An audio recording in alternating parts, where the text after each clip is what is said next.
Greetings sailors, welcome back to World of Warships, and as promised here is the other preview that I was talking about, the Anshan, the tier 6. Now we looked at the Low Yang already and it was basically a premium Benson, and now we're looking at this and it's basically a premium Gnevny, but it's a tier higher, so I'm going to be comparing it to the Gnevny, the Gremiashi and the Ognavoy when I'm talking about it. I could also throw in the other tier 6 destroyers as well, but then we'd be sitting here looking at this in the port for ages while I talk about the various comparisons that you can make. So I've taken the executive decision that I'm just going to compare it to its Soviet compatriots. So it does look very Gremiashi-ish, very Gnevny-ish, because it basically is. It was given to the People's Liberation Army Navy, and so therefore, although these are both Asian destroyers, the Low Yang has come from a very different source than this. So it's a somewhat different ship, and that's because it's basically a Soviet destroyer, and it fights like a Soviet destroyer. So if you bought the Low Yang expecting it to be anything like this, well, I really don't know what planet you've been living on, because the American destroyers and the Soviet destroyers are absolutely nothing alike. So a quick run down the stats. It has 14,400 health, which is more than the Gnevny and the Gremiashi, but less than the Ognavoy. In terms of the gun stats, it's almost identical to the Gnevny and the Gremiashi. It has 11.9 kilometer base range, with advanced firing training that will buff out to 13.1 kilometers. The turret turn time is slightly better at 30 degrees versus 36, but that makes it worse than the Ognavoy by far, which has 18.6 turn time. There's a big jump from tier 5 to tier 6 on the Soviet destroyers, but it's not reflected on this, so it's a little bit better than the Gnevny, but it's definitely worse than the Ognavoy. In terms of its torpedoes, it's a bit of an interesting one actually. It has 8 kilometer torpedoes at 14.4k, so one of these getting a full damage torp strike on somebody else, another one of these would just one hit it in theory, but there are some other factors that can come into play. It is better than the Gremiashi's torpedoes. Slightly long reload, but 5 more knots speed, so 60 knots versus 55. Of course, the Gnevny only gets 4 kilometer torpedoes, although they're a lot faster at 64 knots and 65 knots. Well, if you feel like it, you can actually mount 4 kilometer torpedoes on this as well, and then you get that Gnevny feel. But as you can see, they're not. It's these ones actually, isn't it? Yeah, 65 knots. So they're quite fast, but the Ognavoy has 70 knot torpedoes when it's upgraded, so 65 is alright, but I think on the whole you're probably going to be sticking with the 8 knot ones, unless you're feeling supremely confident in your abilities as a Soviet destroyer captain and you're comfortable getting that close and unleashing that barrage of very close range torpedoes. Damage wise, I mean, they're the same across the board, 14.4k, so it's interesting. It's somewhere between the Gremiashi and the Gnevny, really. Slightly faster torpedoes and longer ranged torpedoes, but not that fast. But still, 60 knots is not bad. It's not bad at all. Speed wise, it's a copy of the Gnevny rather than the Gremiashi. 38 knots with a turning radius of 610 meters.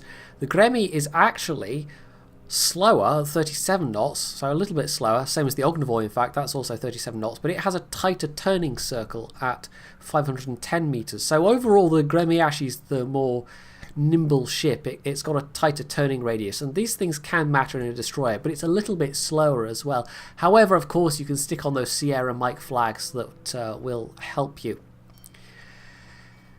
And lastly, I mean, we've trotted through this pretty quickly actually, the concealment. It's actually, again, identical, 7 kilometers base concealment range. So with the permanent camo, that takes it down to 6.8. With the 5th rank captain skill, it comes down to 6.1.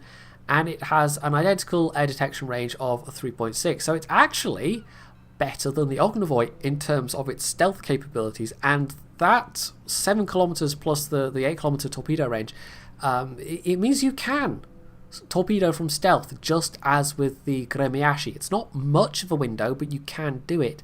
It, however, does not have the stealth firing capability that the Gremiashi does, because the Gremiashi has the old, unnerved 3.9 addition to its detection when it fires its guns. This has the 5.9 that all the rest of the Soviet destroyers get. So yeah, you can't really stealth fire with this thing unless you have all the captain skills. If you've got the 5th point captain skill and advanced firing training, you've got about a kilometer to play with, whereas the Gremiashi has just over 3 kilometers. It's a big difference. Unlike the Anshan, the Loyang rather, this has got a fairly standard setup. I can't show you exactly here, but it's yeah, it doesn't have the ability to mount a hydro search or anything like that. So it's just the usual destroyer things. So yeah, overall it's a Gnevny or a Gremiashi. It's a little worse in some ways than the Gremiashi, a little better in some ways. Overall, it still feels, despite the fact that it's at tier 6, a pretty capable ship. But if you're expecting to buy it and expecting it to be another Gremiashi, it's not quite as good. It doesn't turn quite as tightly, doesn't have that stealth firing capability. However, the torpedoes are not bad, and they're definitely more usable than they are going to be on the Gnevny for a lot of people, where those 4-kilometer torpedoes, yeah, you have to get very close to drop them. In fact, that's the same with the Ognavoy as well. They're both 4 kilometers. So it's much more about the guns still than the torpedoes, but you get more options with the torpedoes than the Gnevny and the Ognavoy, I feel. So, all that said, I've got 2 examples of gameplay to show you. They're both going to be more about the guns than the torpedoes. I did have 2 other replays where there was a bit more torpedo action going on, including one where I got the Liquidator medal, but it was only 2 torpedo hits I had in that game. But for the 2 hits I did, for something like 21k damage, I had another 21k flooding damage on top of that. So I just struck somebody at a really lucky time. They weren't able to get their repair party, to their damage control party rather, to actually deal with the flooding, and it caused a buttload of damage, but that was more luck than anything else. And I did have another replay where I had 4 torpedo hits, but it was less interesting. So the one I've gone for is the more typical Soviet destroyer gameplay, I feel, and they're also quite interesting matches. It was fairly intense playing them, I can tell you. So first up we have this Land of Fire game, which is in theory a tier 7 game. In fact, the enemy team ended up having 1 more tier 7 than us, but it's not going to matter as it turns out. Each side at least has a tier 7 battleship, and they have 2 tier 7 cruisers to our 1 tier 7 cruiser, and unfortunately our 1 tier 7 cruiser isn't going to last all that long. Now, I haven't been able to cut a lot out of this game. It was a 20-minute match, and normally there are at least some sections you can clip out here and clip out there, but aside from the 2 and a bit minutes at the start where everyone was just sailing towards each other, and then about 45 seconds later on, and in fact I clipped I think about the last minute off as well because there wasn't anything going on, but otherwise it was just non-stop, you know, stuff happening. And I've actually already incurred the wrath of a couple of enemies. The Atlanta was firing at me but quickly gave up because dodging at this range is quite easy, and the same goes for that Cleveland that's firing at me, and I think Murmansk as well. Those look like Murmansk shells. Anyway, yes, but these are all far enough away that I can quite ably dodge, and although I've said it isn't as good as the Gremiashi in terms of its turning circle, 610 meters is still good enough. It's still pretty decent. I mean, the main problem with this, even though it has a slightly better turret turn time, and it's not a problem so much as it is a balancing factor, because the guns are very good. It's what, reload every 5 seconds, exactly the same as the Gremiashi and the Gnevny. It's the turret turn. You can't maneuver hard and keep those turrets on target like you could with the Loyang, because that was basically an American destroyer. However, I will note the base gun range of these 130mm guns is actually slightly better than the Loyang's 127mm guns. I think it gets an extra 300 meters, something like that. So yeah, it's actually got a slightly better range advantage than that, even though that's 2 tiers higher. So even though this is a tier over the ship it's based on, it doesn't seem to have a significant impact, to be quite honest. Now, I came over here to assist even that Gnevny, but he's actually gone off elsewhere. But I've decided I'm going to try and cap B anyway, because we started off with all 3 cap points basically being contested by the enemy, and we've taken back control of C, and we're now capping C, but the enemy team already has a cap points advantage. That's going to be true throughout quite a lot of this battle. So I'm just going to sit here, cap. I already put out smoke, which possibly was unnecessary. Nobody's really close enough to detect me now. But I am also positioning myself to get out of the cap circle again very quickly. But I can tell exactly what's going to happen. I mean, the Murmansk is coming this way, the Cleveland's nearby, that Minikaze is just going to come back in and recap once I've capped it. But at least they're not, you know, for the period of time I'm capping it, they're not getting those cap points. So yeah, but I have to withdraw though, and I'm going to put some shots out, which is very risky because he's got 3 cruisers behind him, this Minikaze. I don't have anybody that can give me backup right now. There's a Pensacola coming in this direction, but yeah, that's an Omaha, a Murmansk, and a Cleveland, and although the Cleveland is low health, they're all now close enough that, well, there could be a problem. So I think that's the Pensacola that just finished off the Cleveland. So that's 1 less, but still, even the Murmansk and the Omaha between them, you know, this is a destroyer. They just need to hit me with a couple of HE shells, and it's going to seriously inconvenience me, if I can put it that way. So they're recapping B. I can't really do a lot about it. I'm actually trying to get unspotted at the moment, but the Minikaze, of course, can out-stealth me every time. So I'm going to put some parting torpedoes in and actually back off a bit.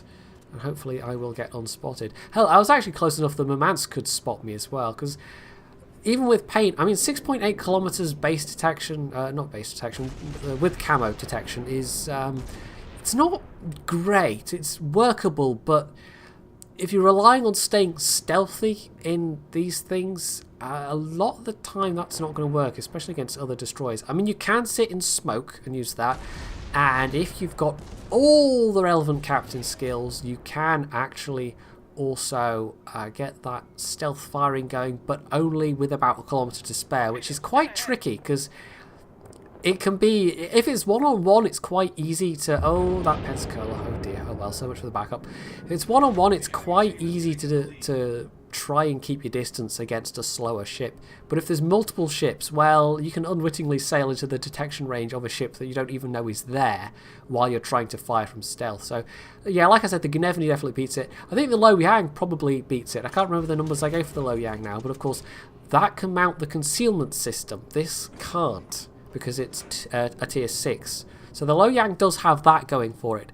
If you were going to ask me, actually, and I'll address it now, if you were going to ask me which is the better ship, I'd be hard-pressed to say. That's actually one I think more comes down to playstyle than anything else. The Loyang's the better dogfighter, just because it has the better turning turrets, but that's not to say this thing isn't very capable against other ships.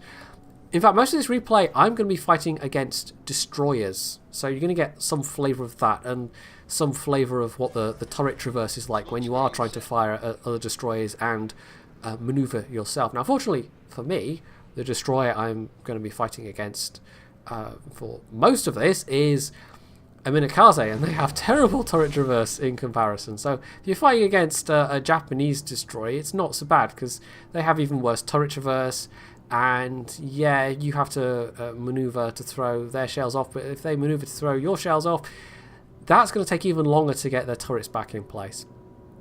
So yeah, that can potentially make it easier to torpedo them even. Although, of course, the Minikaze is definitely going to beat me on torpedo reload. So I'm actually going to try putting out just a speculative wide spread of torpedoes, and I'm manoeuvring a bit here as well. He's now got no cruiser backup, which is useful for me. We've actually got a couple of allies now pressing around the south, but they got severely whittled away whilst doing that.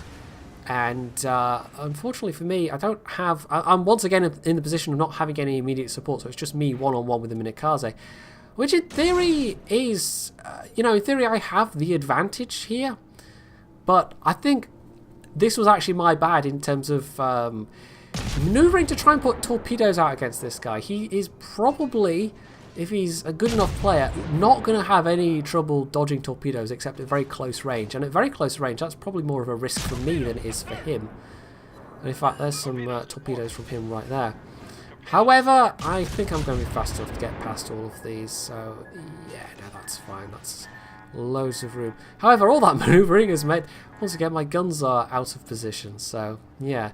He pops another smoke. We're all inside the cap circle at the moment, although we're just about to go out. So, they're about to start recapping, which means we're not getting any cap points from here anymore.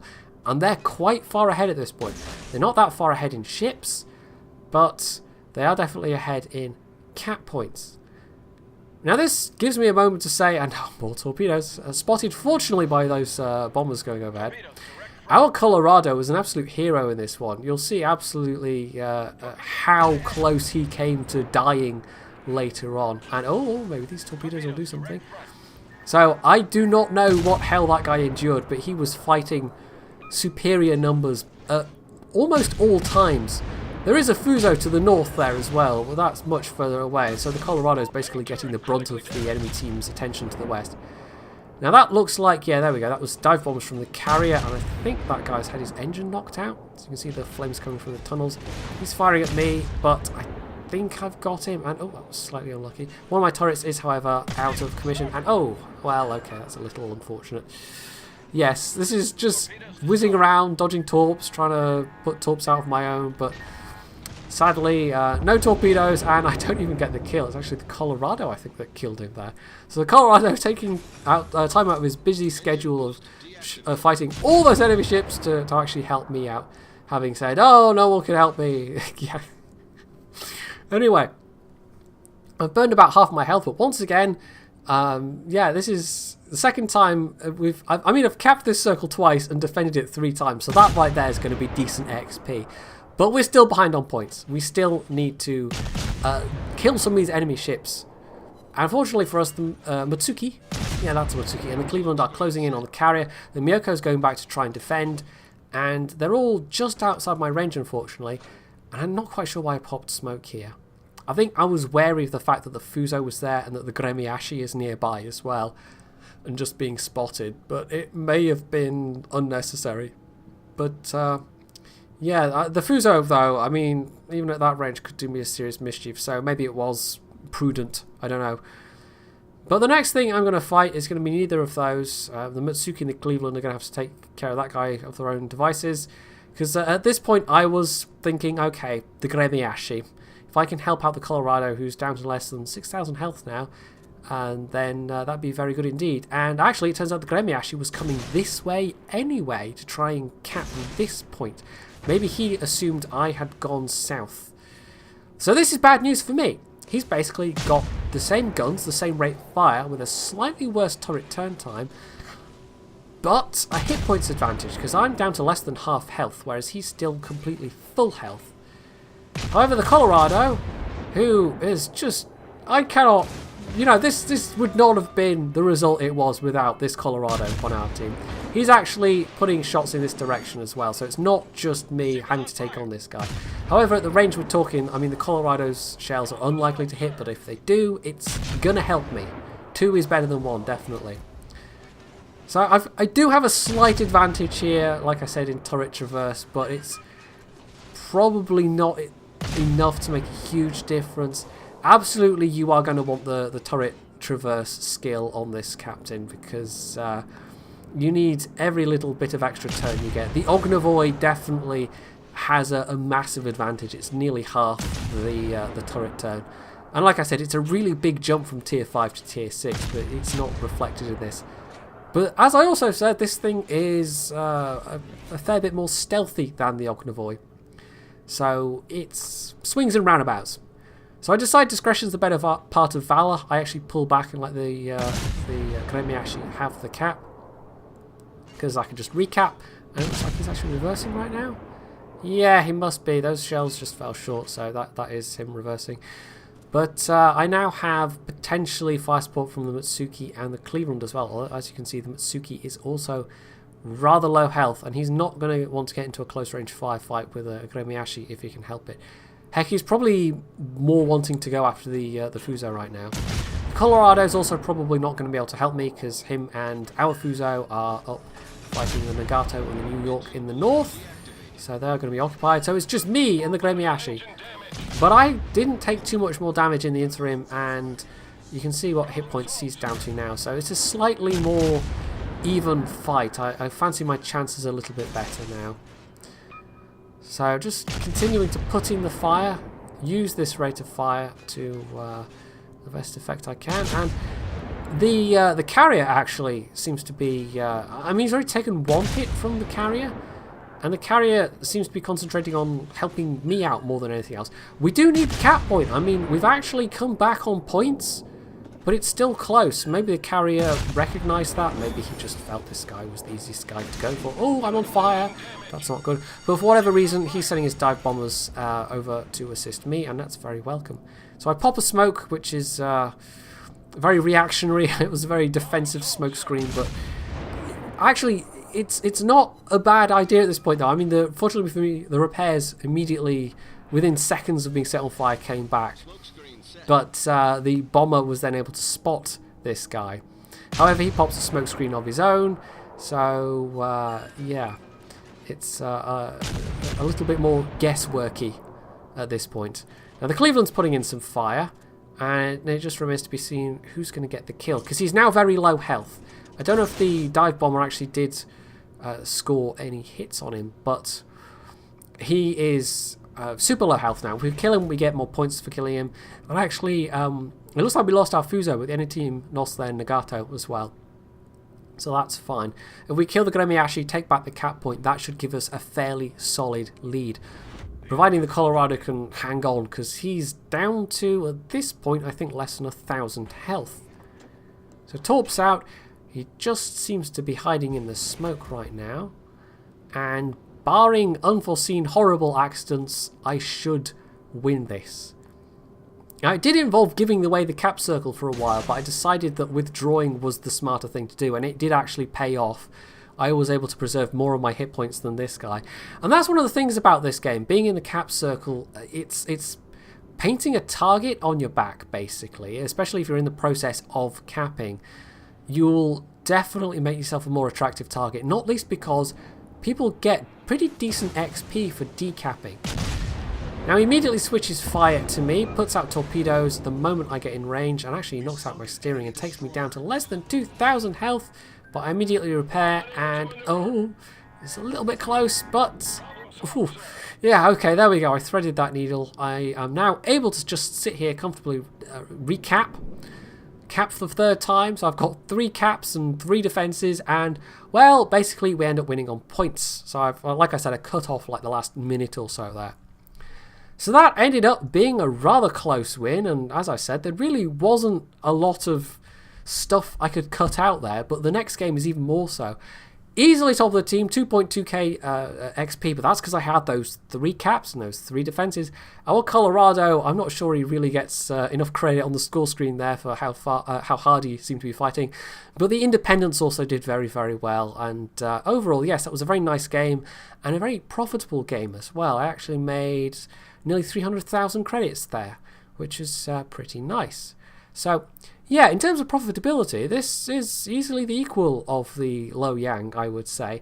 In fact, if you're looking at a cost-benefit analysis, this being a Tier 6 is, of course, going to be the cheaper ship. In fact, it is the cheaper ship. It's on sale on EU right now, both as bundled and unbundled.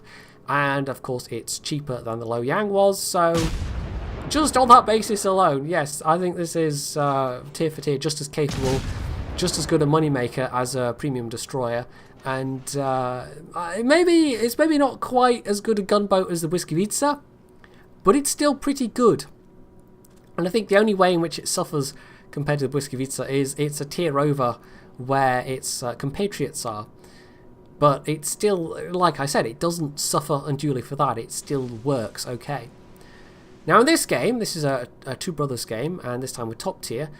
I came over here with a Cleveland, and we're rapidly realising that, well, this is 3 versus 2. It's not too bad right now, but there's enemy planes on the prowl, and we don't know everything that's there yet. And meanwhile, the rest of the team's going over to the other side of the map. Sometimes this can be a recipe for disaster.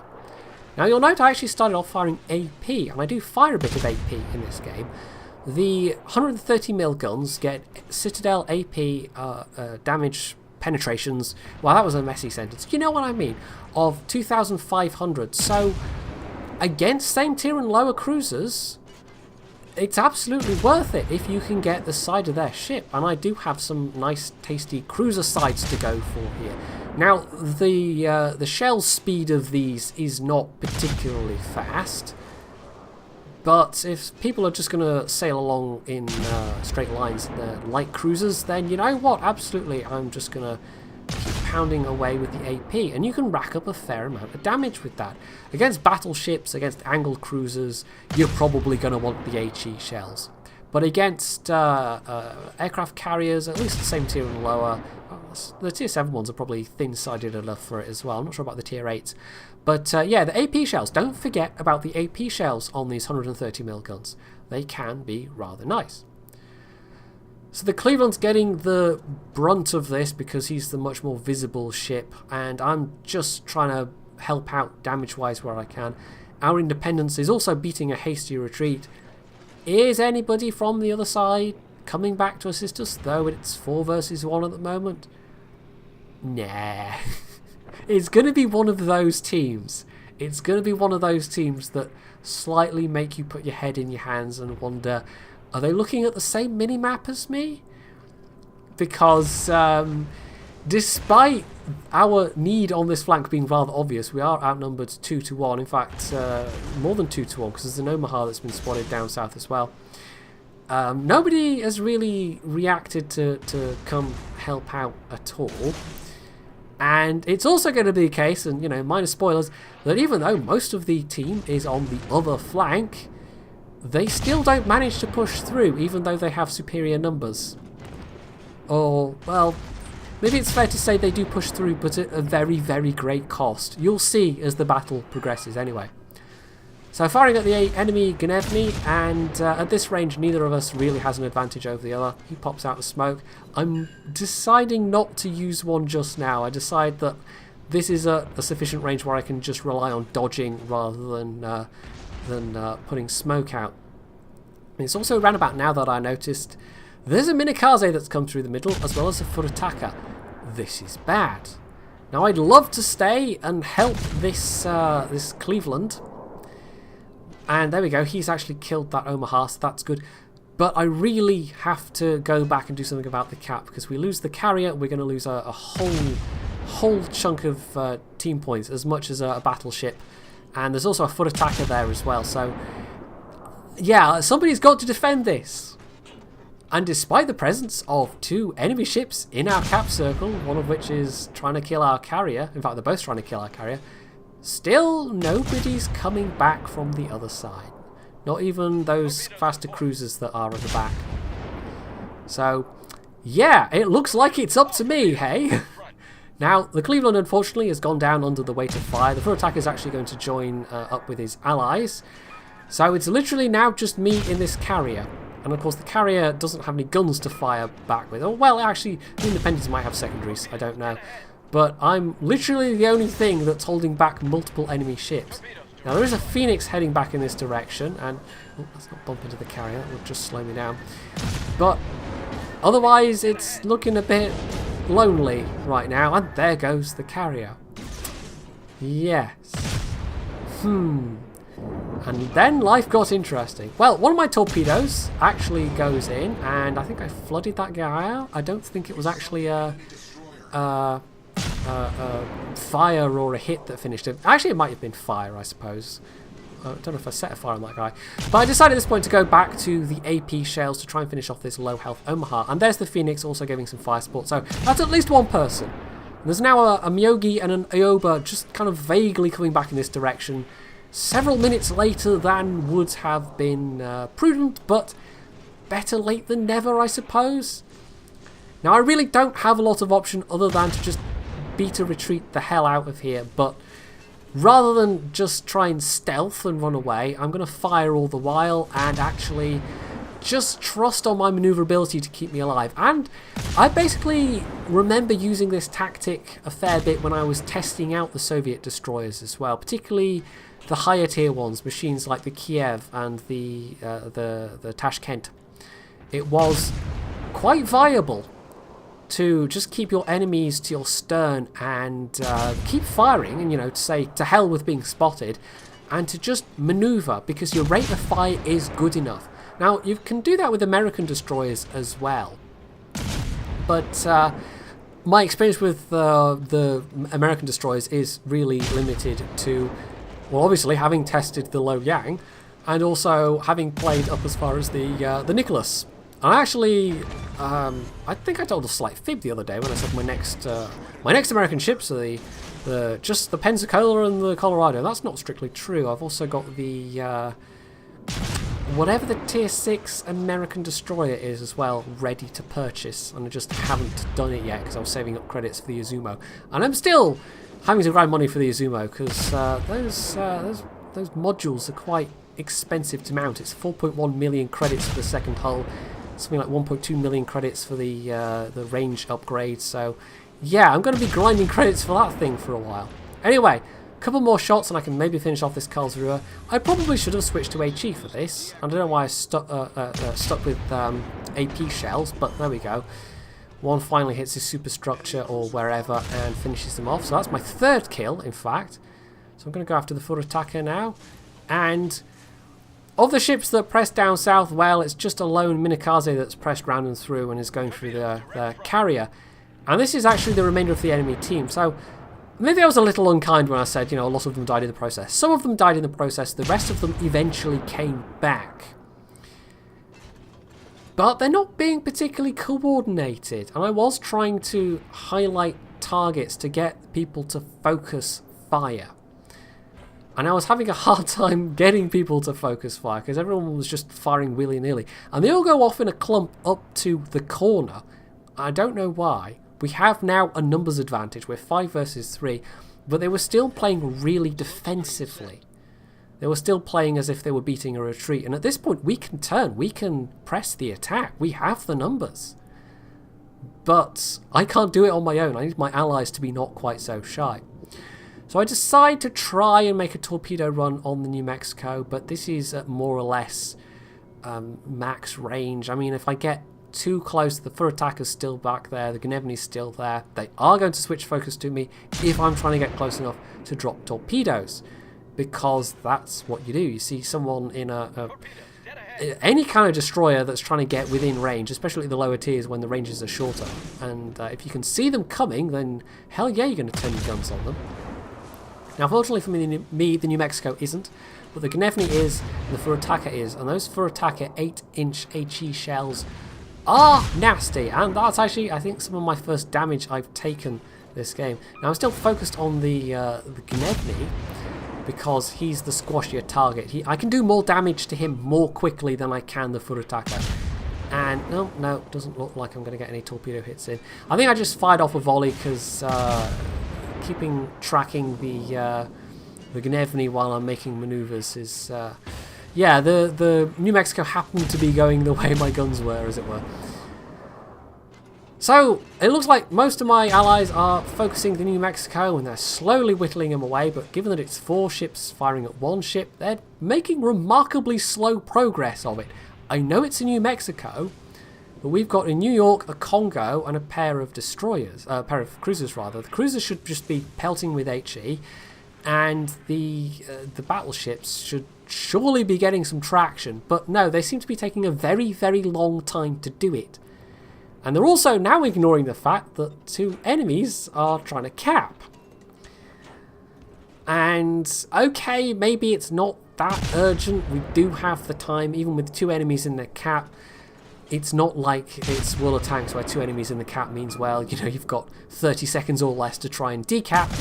But still, it would have been nice if they'd taken out that now very low health for attacker. Now I've got a bit of an opportunity here. The minikaze's gone basically all the way around the map, has come all the way up that side, having killed the carrier. In fact, did he kill the carrier? Yes, he must have. And now he's engaging them, but he's getting awfully close. Both those ships have torpedoes.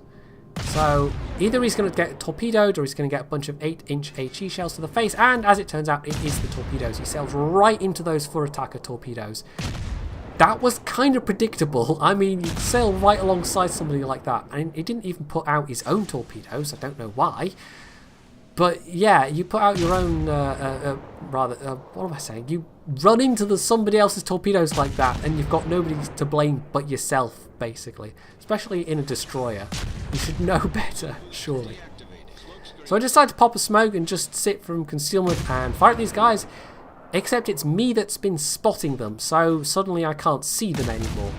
Meanwhile, the New Mexico is still alive. Yeah, I don't know. I don't know. It's been 4 versus 1. And there we go. He finally dies. Finally. Under the combined weight of 4 enemy ships. And meanwhile, I've been playing with these 2 enemy ships. Largely alone because, well, it's not like the minikaze proved to be anything more than a distraction, to be quite honest. So the Gnevny's now very low health, but he's sort of behind an island. I actually could have, if I'd switched my focus a little sooner, probably killed this guy, and instead for some reason I got focused on the foot attacker instead. But we're down to this now, the last 2 enemies. I've actually done the amount of damage well, if I did this in a tier 6 cruiser, it would be kind of lackluster, but it still wouldn't be terrible. But having done this amount of damage with more or less just my guns in a top tier game it's not bad. It shows how capable this thing is. The last game I was really just fighting against destroyers. In this game it's much more been destroyers and cruisers. So he just burned out and I actually got the kill, so I got the final kill as well. So that was rather nice.